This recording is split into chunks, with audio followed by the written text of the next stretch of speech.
Eto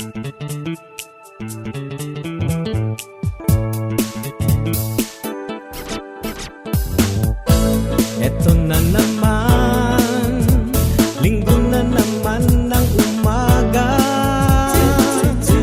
Meron na naman bagong mapapanood na programa. Siguradong bago to dito sa Kabikolan.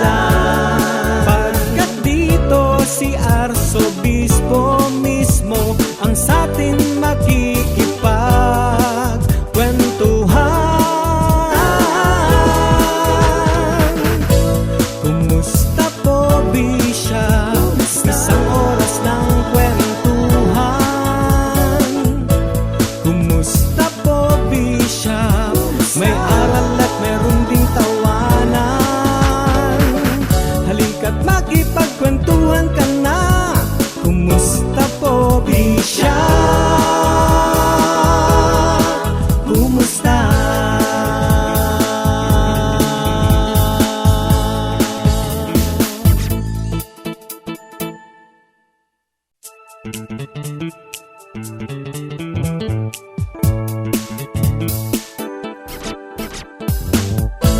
Eto na naman, linggo na naman ng umaga.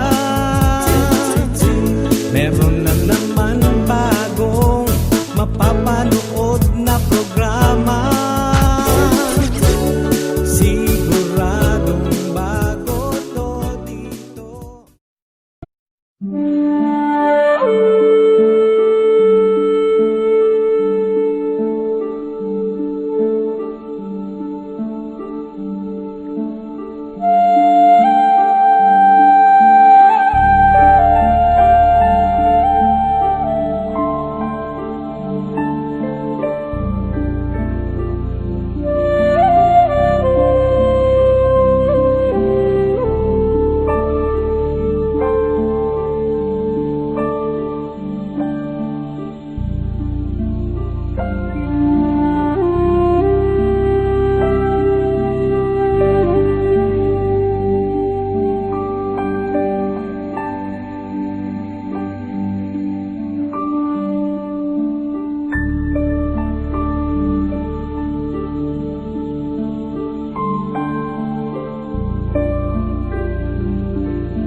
Diyos marahay na araw sa Indo mga tugang. Magandang umaga sa inyong lahat mga kaibigan.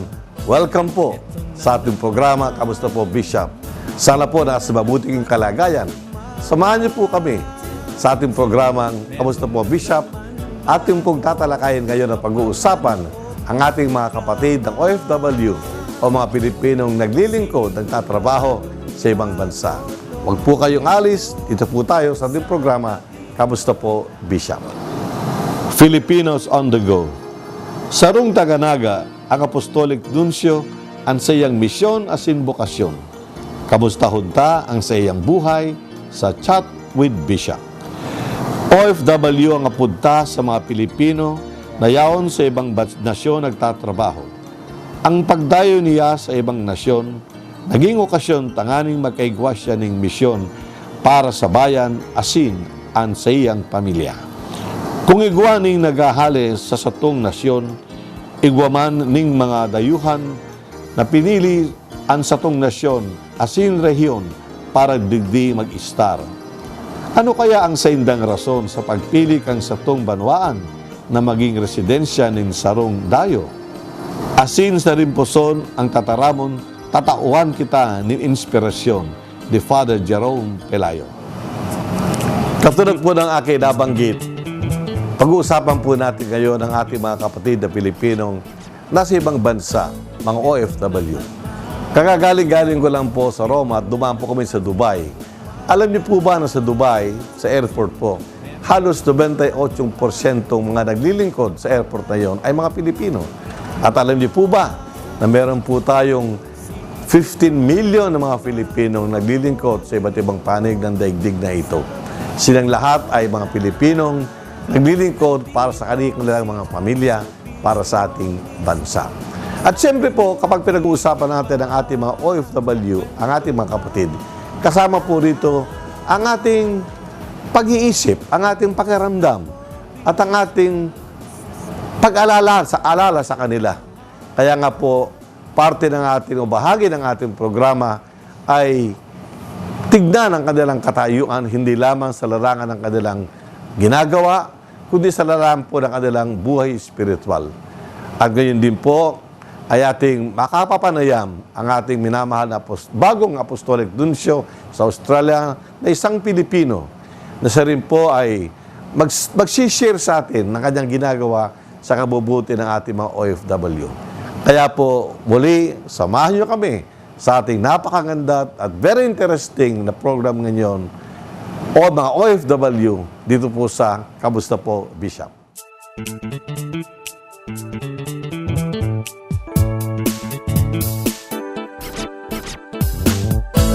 Eto na naman, linggo na naman ng umaga. Meron na naman bagong mapapanood na programa. Siguradong bago to dito sa Kabikolan.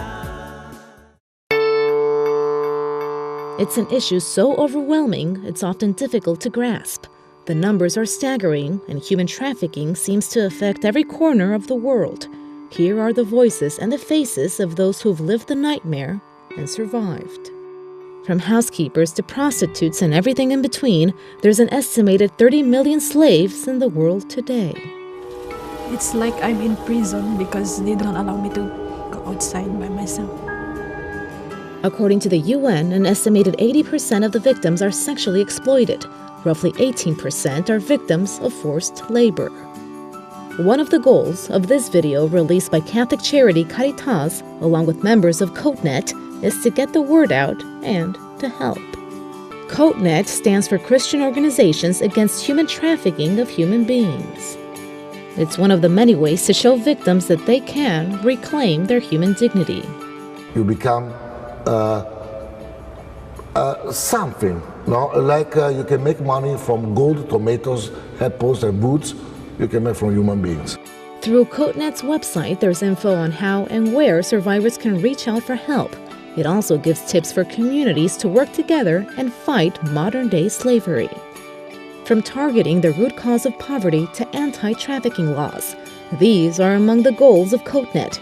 Even though the task can be overwhelming, progress is being made, one case at a time.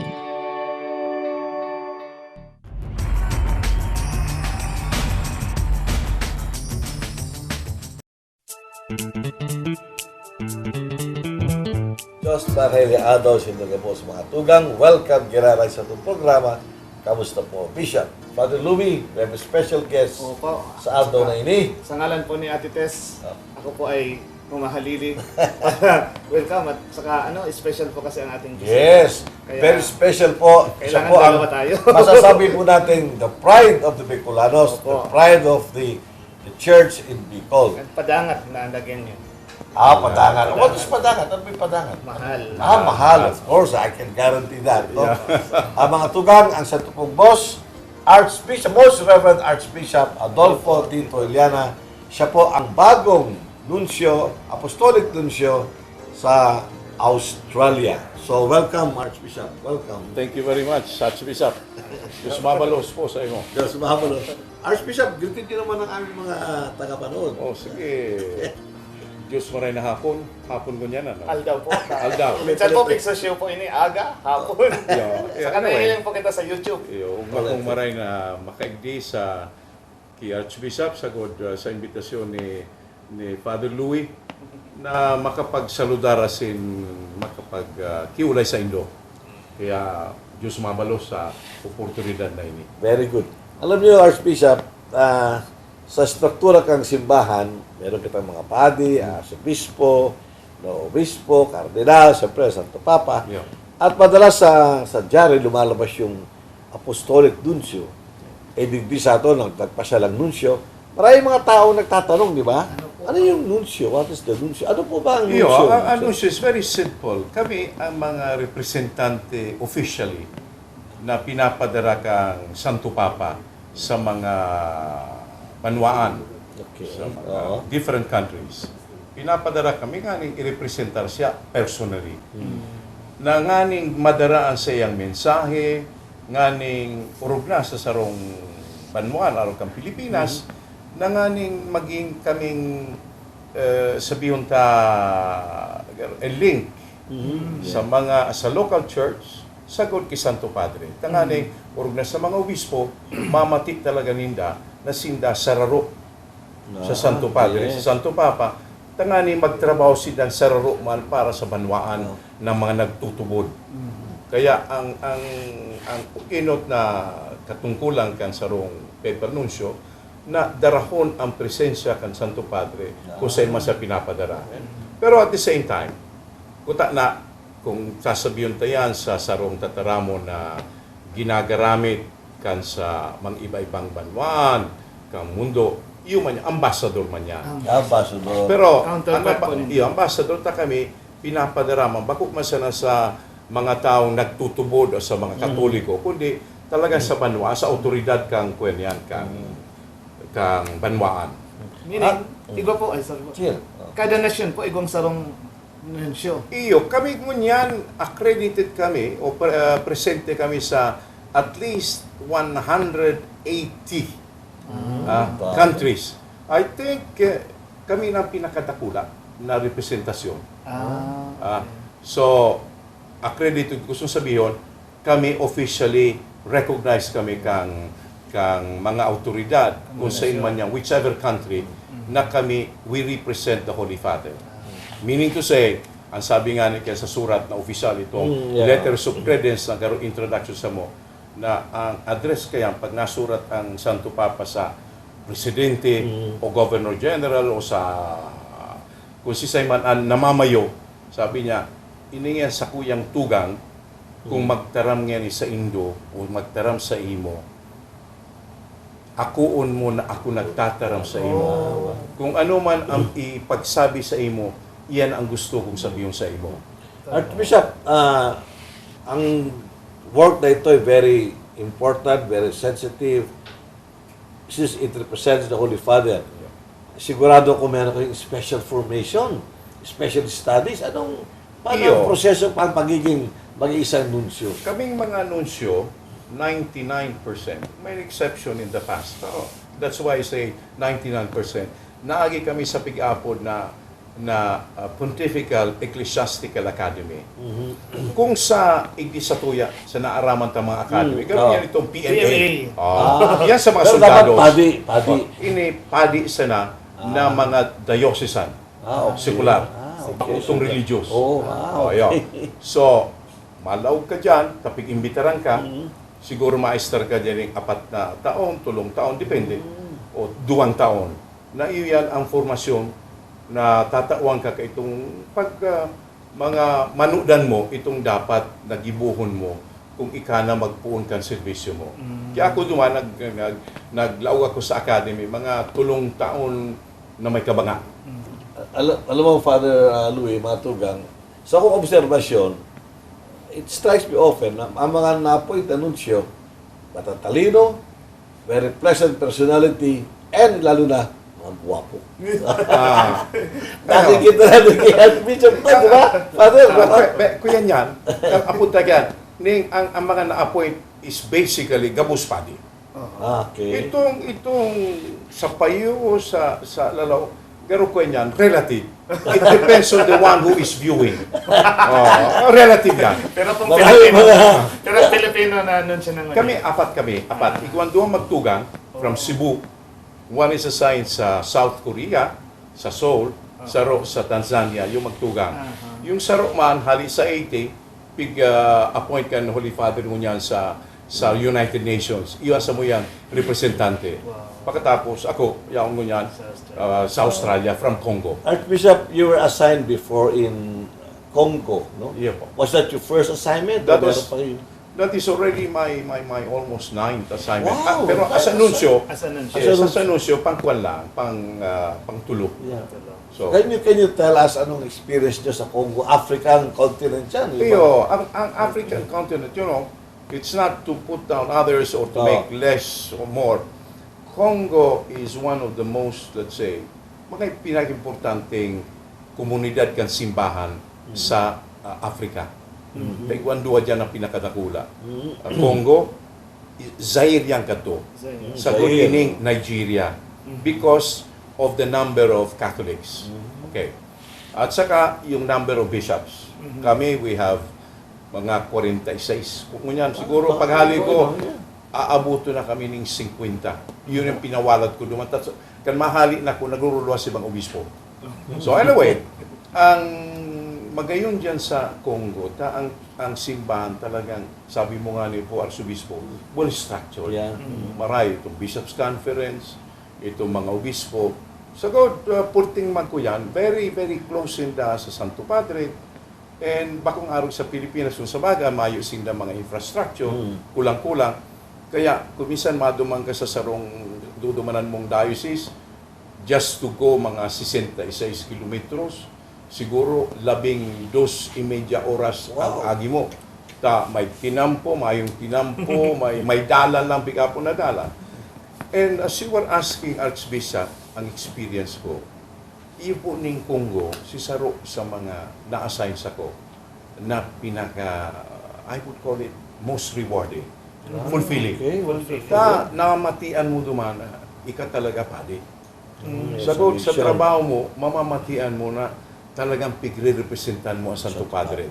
Tan mga tao pati, pag nahihiling ka, yun, nasabi sila, ngaya, Papa. Bako man, gusto sabihin, through you, pagkahiling sa imo, nahiling nila to si Santo Padre, nag-ibig sa to. And ako sa Congo, binisita ko po ito gabos na pinakadipisil na mga dioceses. Ang huri garununsyo nagduman, itong Saro, mga 35 anyos na nakalihis. And mahiling mo ang tao na talagang pag namamatian ninda na si Santo Padre, yaon ang pinapadara niya, na bako sana na ugma, napapakusog sa inapagtubod. So, boy na boy ang Oo, ipagtubod, ha? Itong huring ko yan, Archbishop, na garo interesante, na aram ni Santo Papa, tapik surat ko ni. Na nagduman kami sa sarong sa East, ngunya mga nag-uurulay kani mga IS na mga pigpupurugutan. Yeah. Duman man, ikaw mga last December, November, December, mga pigpupurugutan. Di mo maraman kung si rebel, kung mga bandido. Di, si mga tao nagtatarakot. Medyo, kung sila desperate, nag-decide ako magduman. Asa pagkatapos, may mga obispo, sabi ko, ako maduman niya ako. Si Bishop's Conference, sabi na, maduman siguro niya kami January. Kaya nagsabi ko, maibang niya kami. So, nag-iba si Bishop, itong presidente ng Bishop's Conference, may tulong obispo, sagot ako, duruman kami. Nagbisita kami, nahiling talagang tao. Ang minsan kamundo, ang garo, nagigianan, na namamatian ninda, na ang Santo Papa, yaon sa kaibanan ninda. Anong lengguwahe yung Bishop? French o French. English? French sa gabos na pigdudumanan ko French. Pero since 2 years ago, pag ang Tunggo igwaning 5 national languages, one of them is French, national language. Igwaning Lingala, igwaning Kikongo, igwaning Chiluba, sagot Swahili. 2 years ago, pigdisidiran ko niya ako. Kung magtaram niya ako ng Francis, maintindihan. Pero niya ako, sinabi ko yan kay Santo Papa, iyan niya ako po, naabot man sa nanigdi, naintindihan igdi. Pero niya ako dahil manababa. So ang ginibo ko, pag namisa ako, si language tuman. Pag nasa homily ko, itong language tuman. Kung sa bagay, makuman itong pigadalan ko. Itong pigbasa ko. Pigbasa ko na pigadalan ko siguro mga 2 simana, 3 simana yan. Iyo, may natabang man sa ko kung Pareho po ka muna. araw yan kung paano pagtaram. And talagang kuya ninda, namamatian ang mensahe mo. Ini nga ni pagbisita mi duman, I was speaking yung sa kuninda, sa lingwahe ninda. Kan maghali na kami, Archbishop. Balik na ko, telepono si Obispo. Sabi niya, ngayon, salamat naman rin na nag-igdi ka, ugmaon niya si mga tao. May barita niya kami sa imo. Ano niya ako yan? Si paghalik niya nindo, pabalik na itong nag-escort sa Indo sa sarong ko yan, Banwaan. Pinagpurutukan nga, maringani niya, dahil na ako yan. Dahil na, may tinaman, may na. But, you know, pwede man, pwede man kami makato. Pero sa pag nagmimisyon ka, pag-isip mo gigibuhon mo, minsan katakot, yung nawawara sa labas na gigibuhon mo. Iya po. Kaya po, ang samuyang pagsaludar sa imo, Archbishop. Dahil, Kaya, sa kabus mo niya ng mga Iya po. misyonero. Iya. Sa kabus. Digdi po sa Archdiocese, may mga misyonero mo pong mga padi, pero ikaw po ang pinaka-orgulyo kang Cáceres. Ano? So, ang tema po katong kaning episode ko talaga is on Filipinos, Bicolanos who are going out of the country. Yes. So, ano po ang pwedeng may hiras mo kayo ng realidad niya tungon sa Pilipinas na kadakol na mga Pilipino ang nagsusuruhay na sa pamilya, huli kang realidad niya. And you are also part of that na naghali ka sa imong padangat na Bicol. Yeah. Pero ano ang mission mo? May mga Iyon, mission. ang kwento talaga kay Inigaro, itong sabi ko na, pero nag-sharing man ako sa homily na ito bagang 300 years ng celebration takina na balaog inako. Balaog iwinaras. Pinakisumaro. Ang sa tuyang pagtubol, iyang kagustuhan, ang Archbishop, ang garo ugmawang mong paralipiturong, kita Katoliko. And you know why? Because ang Pilipino, pag-umasala sa Pilipinas, yaon sa Europe, yaon sa Amerika, yaon sa Middle East, yaon sa Malaysia, Katoliko. Universal. We are the most Catholic country in the world. Not because we are baptized, but because we are present in so many countries. And they realize na kita, yung presensya niyan, talagang nahihiling kita. Sagot ako, sa Italy, may naka-orule ako, mga driver ng taxi, ay nga, kamong Pilipino, mayo nga kamong problemang kinikrear sa mo. Talaga kamong nga mga Pilipino. Kuya, ako Pilipino. Ay, mga Pilipino yan, gusto mo nga. May makukumpiyansahan mo, sagot ko nga ka mo. Talagang, makareliyong nga ka mo. Okay, sa Roma niya na. Kita tayo mabubuhay sa mga parokya. Parokya. At sa kanya pamilya. Pamilya. Bako kitang araw isa to sa Philippines na mga official catechist. Pero si mga nagtatarawaw duman, masabi nga na iyan, OA sa yung mga yan. Pero, ang mga pamilya, kita nagtatabang na ang mga magurang yan, dahil naman yung panahon sila magkatekesis, kita nagtatao. Sagot, ang ehemplo na tinatao sa inda,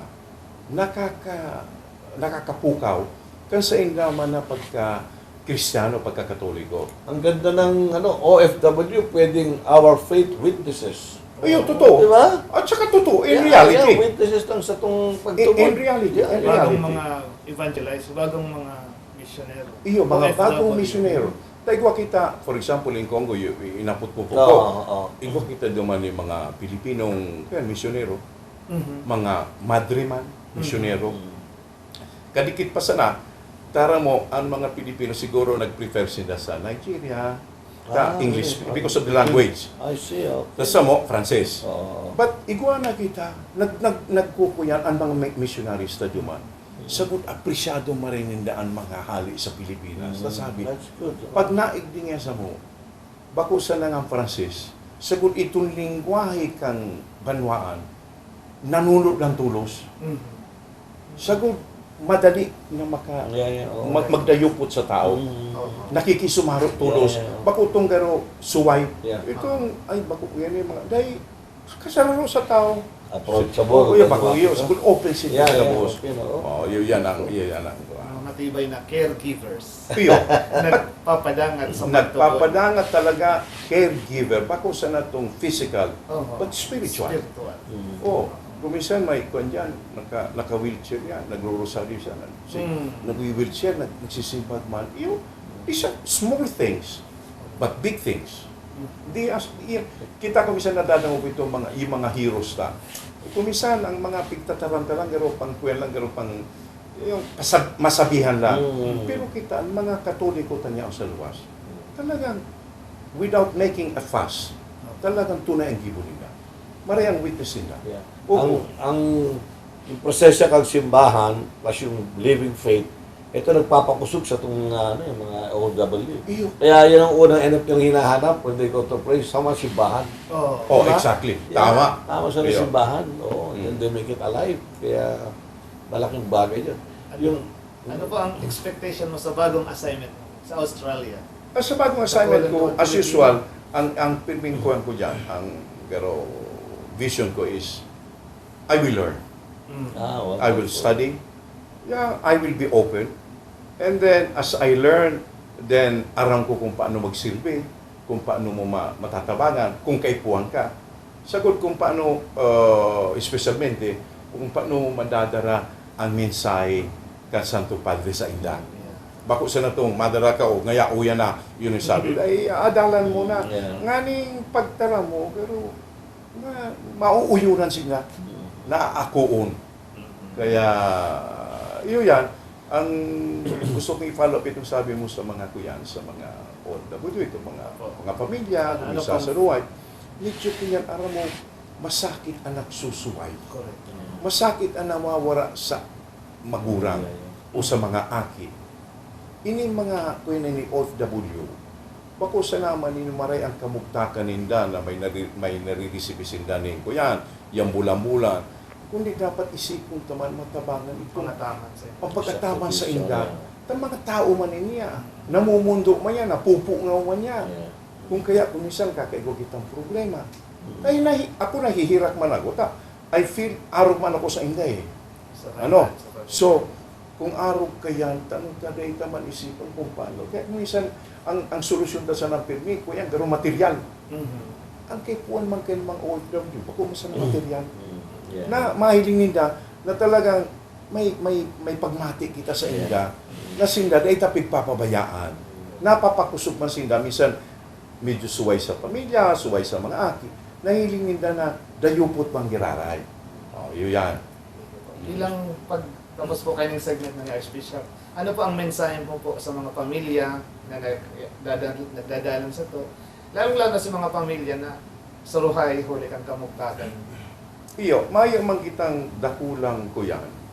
May solusyon sa mga dakul na problema kang kinaban. Pero kamutabi, si mga maguran, o si agong, o si mga aki, itong mga pigpapairiskwila dyan sa mga kolehiyo o sa high school, kung sa man ka mo, gaganutan yan ka sa indong maguran. Pakarayon nindo, dahil nindo pagsayangon, ang ganut, ang kasakitan ka sa indong mga maguran. Sagot, kung kamo talaga namumutan dito maguran, bago sana itong paghalato nindo kung naroon maabot ang envelope, kundi pangaji nindo. Pangaji nindo, yung nasa naman yan, ang garo, makisumarot kita sa satuyang namumutan na agong, o yung aki, kung kita maguran, nanganing magkusog man sila, taiyang talaga, kung nagyaon man yan sa luwas, pag-iisip kaya, kita, kamu, kaya, din yung paglingawan, or na kung kamu Bicolano pati nagdadango, ang sa tuyang ina, pigapot ang ina, na Peña Francia, ay din do pag ginawa. Ako nga ni, I make it a point na basta makailo sa Pilipinas, maigdi ko kina, tamahagad ako ng tabang. Ang tabang niya talagang, day mo man masasabi, nasa inyo si tabang sa'yo, pero nakaka-sustainer sa imo. Kung yaong ka na sa pagtrabaho, kung minsan, siyempre may mga, bako magabo siyang pasin. Yes. Pero, kuyan, nakakaya mo. Bakong kundi sa tabang ka sa tuwing ina. Kaya, yan hindi pagginawa. Ipangadji yan. Bako sana na magsurat ka mong Merry Christmas, Happy Birthday. Ipangadji nindo. Anyway, mga tugan, noong makita sa presensya, kaya sa itong apostolic dito sa Australia, Archbishop Tito Iliana, at noong makita sa mga tataramon, wonderful words of wisdom, wonderful inspiration. Malagay yung kanyang sinabing, let us pray. Ipangadin natin ang sa itong mga OFW, no? At saka isang Sabihin ano pa natin, po, ipangading man po niya. Yes, Bishop. of course, ipangadin natin ang ating minamahal na apostolic nuncio. Huwag natin kalilimutan that he represents the Pope and the Pope represents Jesus Christ. So, digdi natin nahihiling na kita isang gabos na simbahan. We are one church. Archbishop, thank you so much. Diyos mabulos. Like ano man po, like ano ka, Diyos mabalo sa imo. Diyos mabalo sa imo, Father Louie. Yeah. Salamat sa inyo, Gabos. Magbabalik po ang Kumusta Po.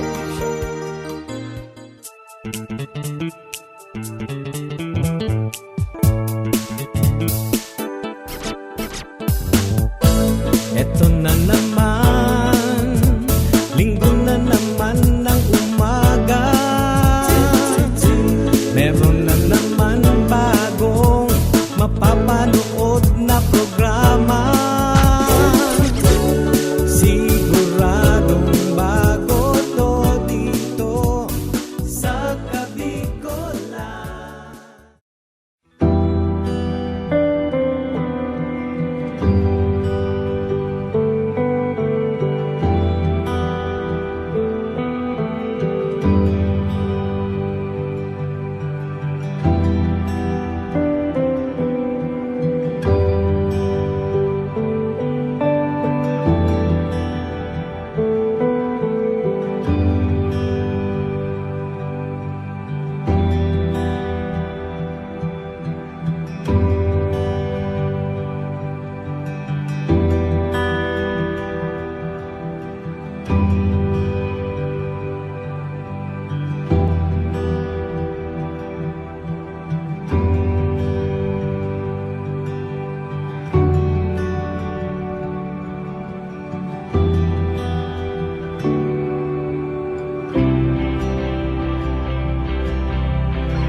OFW, ang tawag po natin sa ating mga kababayan ng ibang bansa upang sila po ay magtrabaho. Alam po natin na sila ay may misyon, hindi lamang para alagaan ang kanilang mga pamilya, kundi po para tulungan ang ating bayan at pati rin po para lumaganap ang pananampalataya ng ating inang simbahan. Samahan niyo po kami upang kapanayam natin ang isang pamilyang ang minamahal ay nasa ibang bansa.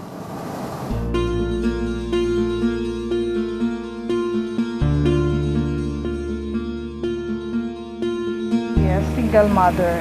And very thankful po ako kay Lord, especially kay Ina. Dahil ang tinauman sa muyang mga akit, all girls.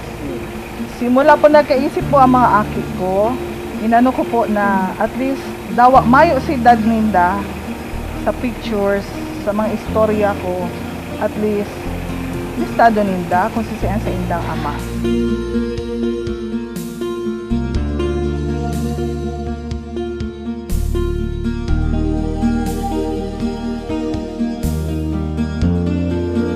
Actually po, inot, ang feeling ko, yaon lang si Daddy sa Manila. Na akala ko duman siya nag-work. Pero habang naghahaloy na nadadangog ko na kay Mami na pangaran na kang country ang nadadangog ko sa iya, duman ko po na-realize na ang Daddy ko nag-work pala sa ibang bansa din. So, ano po, di man talaga ako na-dipisilan na, kumbaga, ang Daddy ko is seaman. Pero, akseptado ko po na naghahali siya dahil work niya ito and para din po sa mo. Ano man po, naiintindihan ko kung ano may si Daddy, syempre nag-work siya para sa muya. So, hanggang sa nagdadakula na po ako, pero mayo na lang po. Pero okay, si Damay Ama, ako nagtatrabaho. Okay lang. Simula po hang nasa preschool ko, pero give ko ng goal na dapat yaon ako sa achievers para man pag ikaw man syempre mauugma si Daddy, tsaka yan sa school activities nagsasali din po ako sa student council para dagdag din na work sa ako, tapos aram ko man na happy si Daddy. It was really a long distance relationship and until now araw po kami kayan. Before po ang mga 10 to 12 months po siya mayo, then ngunyan po mga 20 years na or basta simula pong I think 1996 up to the present, 6 months contract na lang po siya. And nag-stay po siya na kakaibahan mi po siya kan mga aki for 2 to 3 months. You will ask me kung pirang years na kaming kasal kasi we were married September 22, 1984. Last year, nag-celebrate po kami kan sa muyang 30th or Pearl Anniversary.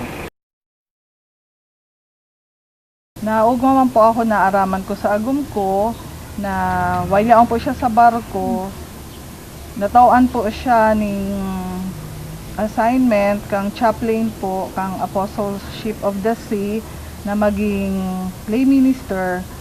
Nagtatao po siya ng Holy Communion sa mga crew members niya, sa mga tao niya duman. And every Sunday, before po siya nagtatao ng Holy Communion, nagkakaigo po si nagaro para liturgy, nagpapangadji po sinda. Then that is one way para maanto din talaga niya, ma-maintain or ma-share din niya sa mga kapwa niya seaman ang pagkamuot, as in ang sa mahal na Diyos. Tapos nakikip track din po siya sa calendar. Aram po niya kapag especially pag nasa barko siya na fiesta po digdi sa to, aram niya na sa mga oras na ini, sa mga aldaw na ini, translasyon. Si Daddy po kaya, permisa mong tigre-remind na, kumbaga, we always observe na we eat together. We go every Sunday to hear Mass together. And then, material things po is, kumbaga, di man talaga siya importante. Kasi minsan iniisip, pag ang Daddy seaman, ay, may mga arog kayan, kumpleto kami sa mga material things. Pero si Dad po, permi niya sa mo rine-remind na ang importante talaga is pamilya. And then sa gabos pong ginigibo mi, yaon si God. Ako man po, super proud ako masasabi ko ang daddy ko super, kumbaga, generous. And hanggat sa kaya niya magtabang, matabang siya. Lalong-lalo na po sa pamilya. Nahiling ko po sa iya na grabe ang pagka-family-oriented kang dad ko. And dawa po sabihon ta na ang daddy ko po is kapitana. Di po siya nasisilaw sa mga material na bagay. Talagang ang tinutukdo niya po sa mo is kaming pamilya, kumbaga magmahalan kami. Kami ang kumbaga greatest na igon. Si daddy po, proud ako sa iya ta. Maski siya digdili man niya nahihiling ang mga aral daw na ginigibo mi. Pero yan pa din po itong pag-intindi niya sa muya. Siyempre mahidap na di mo nahihiling si mga kaibahan mo. Pero di po nawawara ang pag-intindi and pag-love and care niya sa muya. So I'm very proud.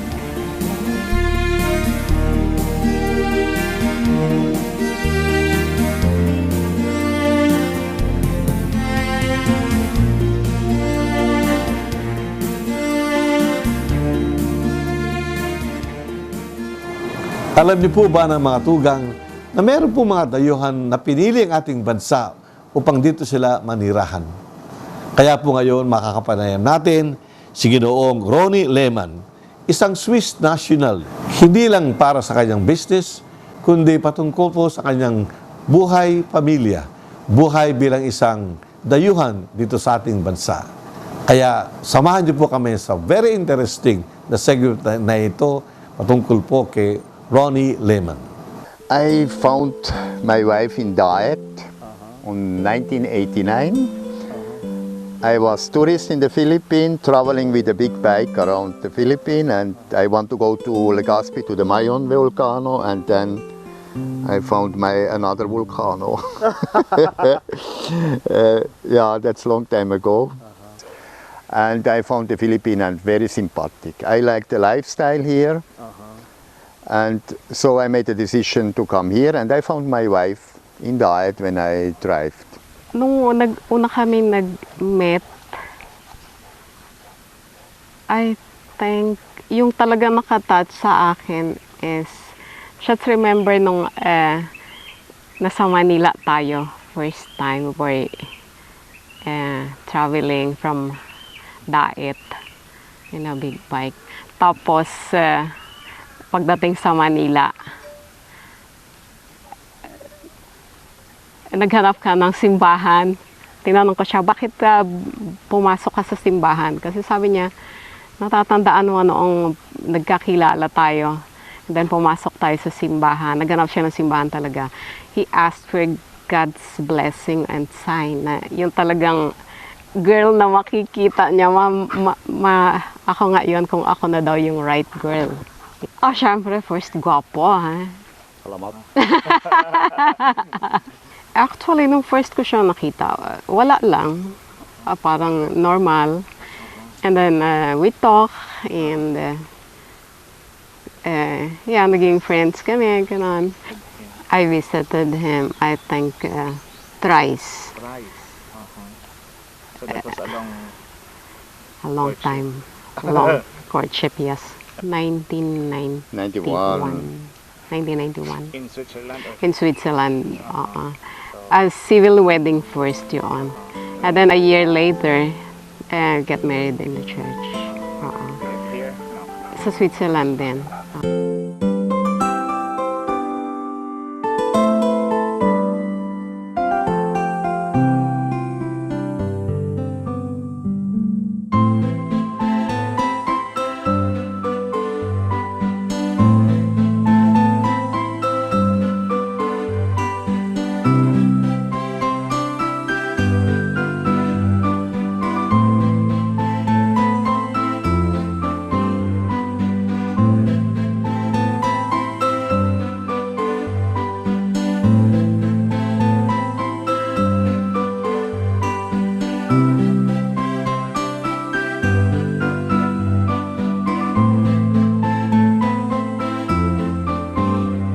As a butcher, yeah, since I'm 15 years old. Yeah, and we have a successful business there, my father. And my brother took over the business from the father, and me, I went away with the family. also with my wife and the 2 children. And that was one of the best decisions in my life. To be here. The second best decision was I stopped working with 50 years. That was the second best decision. Big decisions to go away from such a rich, clean, beautiful country to come here to Bicol. It must have deep reasons to do that. And because our Lord, 100%, we were successful here until now, and it was very important for my life to make that step here.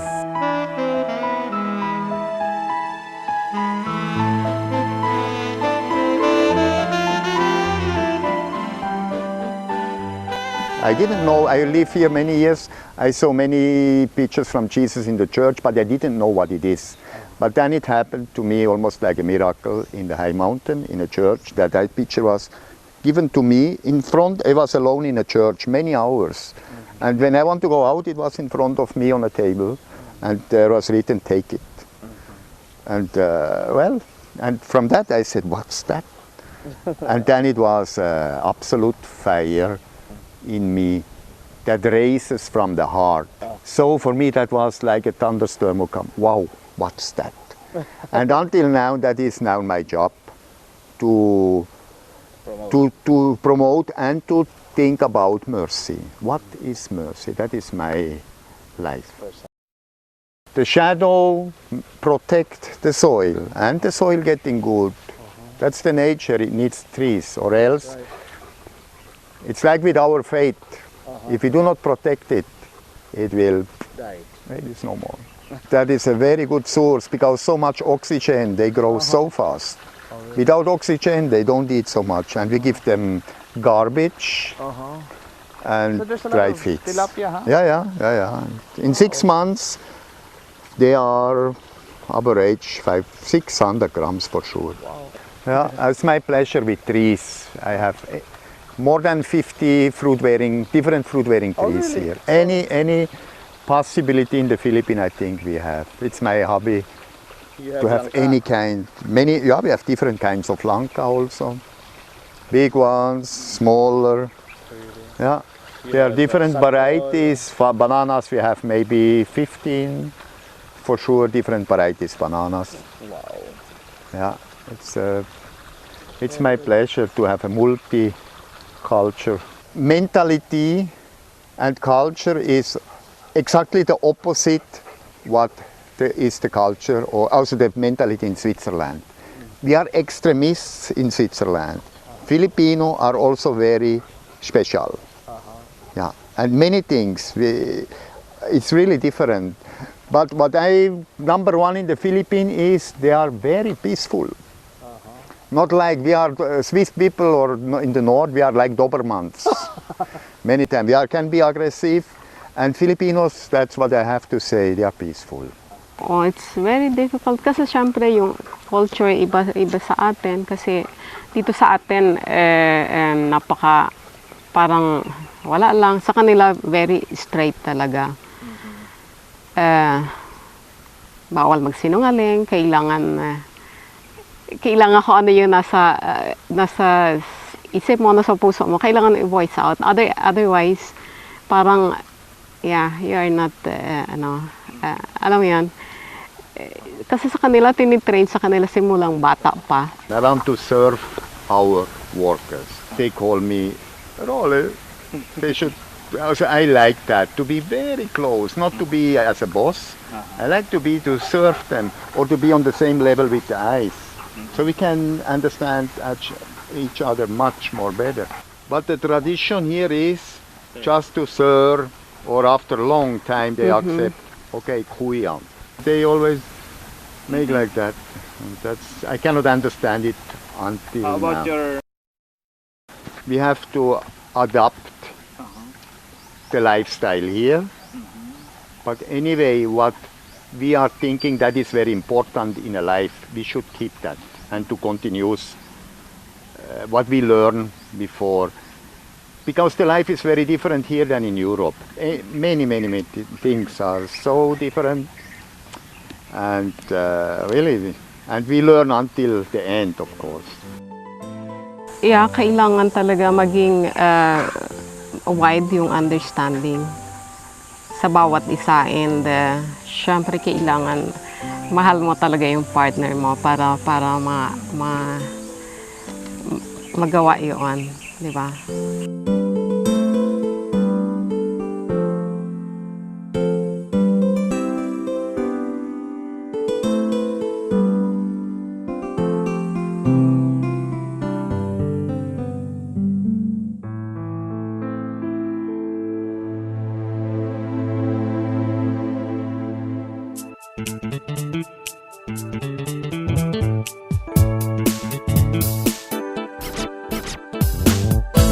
Eto na naman, linggo na naman ng umaga. Meron na naman bagong mapapanood na programa. Siguradong bago to dito sa Kabikolan. Umusbong man ang bagong sibilisasyon, hindi pa rin maitatago ang kahirapang nararanasan ng maraming Pilipino. Kakulangan ng sapat na edukasyon, kakayahan, karunungan at kagutuman. Sino ang hindi makababatid ng sitwasyon ng maraming Pilipino sa ating kalunsuran? Sinong magsasabi na ang bansa ay tunay na maunlad kung marami pa rin ang nalulugmok sa kahirapan? Sa kabila ng kaginhawahan ng mga nakaaangat sa buhay, kalakip nito ang mga mamamayang nakararanas ng karukhaan.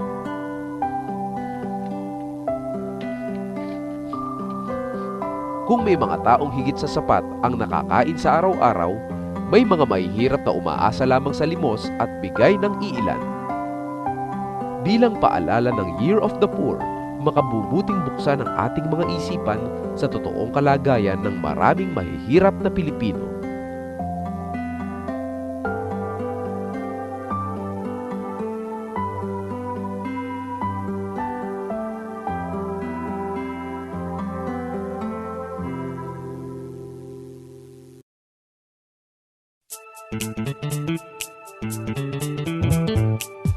Sa realidad sa Pilipinas, iyong inabuntang migration, ang paghali, pagduman sa ibang lugar, tanganing maghanap nin marahay na buhay, tanganing mapakaray ang pamilya, o mapakarayan sa diri, o masigurado na marahay ang kamugtakan kan pamilya. May tulong klase kitang mga migrants. Igo kitang inaapod na permanent migrants. Ito yan nagduduman sa mga lugar na kung saan pwede na sindang magkaigwanin sa diring istaran, apuera kan trabaho, permanenteng trabaho as in istaran. Yan sa first world countries, saron na kang Amerika, Australia, Britain. As in sinasabing, igwa kitang kang 2012, igwang 3.5 million permanent migrant workers sa ibang nasyon, sa mga first world countries. Igwa man kitang inaapod na mga temporary migrants. Sinda ito mga yaon sa Middle East. Ang iba nagtatrabaho bilang mga domestic workers, nagtatrabaho bilang engineers, o nagtatrabaho manlain-lain na trabaho. Alagad igwa man kitang inaapod na mga undocumented, unauthorized migrants. Sinda ito mga mayang mga papeles. Nang iba nag-TNT. As in sinasabing ko na ang mga permanent migrants nasa 3.5, ang sa tuyang temporary nasa 3.8 million, as in ini mga unauthorized, undocumented nasa 800,000. Dakulo na mga Pilipino talaga ang naghahali. Tangani maghanap nin marahay na buhay sa ibang lugar. Alagad, sinasabi sa mga Pilipino na bakulang na magduman sa ibang lugar tanganing magtrabaho. Asin ngunya na taon sa pag-igdi ni Santo Papa Francisco, iyo man ang sabi niya sa mga Pilipino, maging mga misyonero. Ang mga Pilipino, ang pagiging nindang migrants, di masusuway sa pagiging misyonero talaga. Ninhuli sa kusog kan pagtubod kan mga Pilipino. Grabe ang pagtiripo ninda, pagharayo kaya sa pamilya, saro sa kinukuan ning kusog, iyo ang pagtubod na yan sa mahal na Diyos. Asin, ang pagtubod na yan kuminsan nakakaulakit, nakakatauning kusog, bako lang sa sayandang sa diri, kundi sa iba man ng mga tao. Sa mga migrant workers, sa mga kapamilya niya na naghahali, ipangajita na maarog ninda ang banal na pamilya. Sa paghali, darang pagtubod sa mahal na Diyos, tanganing makaibahan ang iba pang mga nagtutubod, makapakusog sa iba. Sa panahon kan sa tuyong kagurangan, dahil man kakaiba ang pagduman sa Ehipto, tanganing maging migrants. Igwaman kadto mga Hudiyo na nagtitiripon sa Ehipto, maghanap ng magayon na buhay. Mga tugang, ipangajitan sa tuyang mga kababayan na nasa ibang nasyon, na padago sindang pakusugon sa paagikan sa indang pagtubod sa mahal na Diyos, asin sa indaman ng mga kababayan na sa indang kaibahan sa pagpadagos kan sa indang mga buhay sa ibang nasyon. Alam po natin na bahagi ng kultura ng Pilipino ay ang maglakbay. Ang maglakbay di lamang po bilang isang turista o para sa turismo, kundi para maghanap buhay, para alagaan ang ating mga pamilya. Katulad po ng ating nakita sa ating mga segments sa araw na ito. Kaya po mga kaibigan, mga tugang, dahil natin lilingawan na ipanalangin ang ating mga kababayan na nasa ibang bansa. Malaki po ang kanilang bahagi sa kinauunlad ng ating bayan, sa kanilang makusog na pagtubod sa kagagurangan at ang kanilang pagtabang para sa kanilang pamilya. At higit po sa lahat, sila ay mga saksi ng ating pananampalataya sa Panginoon. Mabuhay po sila. Huwag po natin silang kalilimutan. Mabuhay po sila. God bless you po. Marami pong salamat. Maraming salamat sa ating po mga sponsors. Sana po marami pa po mga mag-sponsor sa ating programa at lalong-lalo na po sabihin niyo yung mga kaibigan na samahan kami. Samahan tayo sa ating programa. Kamusta po, Bishop?